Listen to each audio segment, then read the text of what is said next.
کہ جو آپ کا سیکیورٹی گارڈ ہے جو آپ کو سیکیورٹی کی سروسز پرووائڈ کر رہا ہے اور میرے بڑی اچیومنٹ اس نے لیا کہ اپنی یونیورسٹی میں 3.9 جی پی کو اچیو کیا ہے. تو اس کس ٹائم ڈیوٹی پر آنا ہے. اچھا کیا کہتے ہیں میٹرک ایف ایس سی ساری جگہ سے ٹاپ کرتے ہیں. اور سر نے بھی ہمیں بتایا کیسے مطلب کہ گھر کا کوئی ماحول ایسا ہے گاؤں دیہات کا بیک گراؤنڈ ہو تو بچے اس طرف نہیں آتے, کیونکہ کہتے ہیں ابھی تک مشہور تھا کہ گھر کا ایک بیک گراؤنڈ ہونا ضروری ہے, ماحول ایٹماسفیئر دیا جانا چاہیے ورنہ نہیں بندہ پڑھ سکتا. آپ کیا کہنا چاہو گے, دیکھنے والوں کو کیا میسج دو گے؟ جی جی, اصل میں پور فیملی سے تعلق رکھتا ہوں اور میرے ابو ہر وقت یہی کہتے ہیں کہ یار کچھ کر جاؤ کچھ بنو, تو ان کی خواہشات کو پوری کرنے کے لیے میں اسٹرگل کرتا رہتا ہوں ہر وقت. ٹھیک ہے, اور آپ اچیو کر رہے ہو. ابھی کون سے سیمسٹر تھا ذرا بتاؤ ہمارے دیکھنے والوں کو.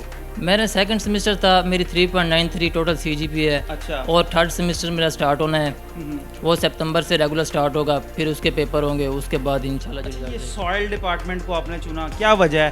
کیونکہ دیہاتی بیک گراؤنڈ ہے اس وجہ سے یا ایڈمیشن یہاں پہ ملا, کیا وجہ ہے ذرا تھوڑا سا دیکھنے والوں کو بتاؤ. جی جی, ایگرین بیک گراؤنڈ سے ہوں اور والد صاحب نے کہا ہے کہ کیمسٹری فزکس ہوگی, ادھر تو ویسے بھی ٹاپ پر جاتے ہیں اور ایگریکلچر ویسے